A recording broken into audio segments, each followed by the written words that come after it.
ఉప ఎన్నికల్లో నవీన్ యాదవ్ ని జూబ్లీహిల్స్ ప్రజలు భారీ మెజార్టీతో గెలిపించినందుకు మీ అందరికీ కూడా ప్రత్యేకంగా ధన్యవాదాలు. ఈ రోజు 20 నెలలుగా కాంగ్రెస్ ప్రజాప్రభుత్వం ప్రజాపాలన ముఖ్యమంత్రి రేవంత్ రెడ్డి గారు నిత్యం ప్రజల కోసం, అభివృద్ధి కోసం, సంక్షేమ పథకాల కోసం పాటుపడుతూ తెలంగాణ రాష్ట్రాన్ని ప్రపంచానికి, ఒక దేశానికి ఒక ఆదర్శంలాగా నిలిచేలా గొప్ప ప్రయత్నం చేస్తున్నటువంటి సందర్భంలో ఈ తీర్పు అనేది మరింత విశ్వాసం కలిగించింది. ఈ తీర్పు అనేది మరింత ముందుకెళ్లడానికి ఒక గొప్ప అవకాశం ఇచ్చిందనడానికి నిదర్శనంగా మనం భావిస్తా ఉన్నాం.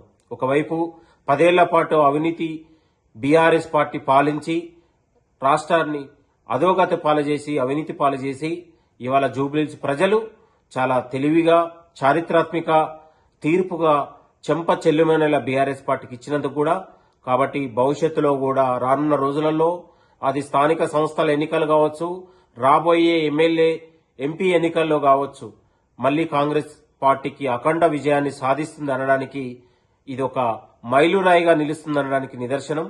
కాబట్టి గౌరవ ముఖ్యమంత్రి రేవంత్ రెడ్డి గారి నాయకత్వంలో జరుగుతున్న సంక్షేమ పథకాలు, ప్రజాపాలన, ప్రజలకు అందుబాటులో పాలనలాగా ఇవాళ అవినీతి రహిత పాలనగా ప్రజల కోసం, నిరుద్యోగుల కోసం, రైతుల కోసం, మహిళల కోసం సాగుతున్న ఈ ధర్మ పోరాటంలో ఈ ధర్మానికి, న్యాయానికి అండగా నిలిచిన జూబ్లీహిల్స్ ప్రజలకు ప్రత్యేకంగా ధన్యవాదాలు.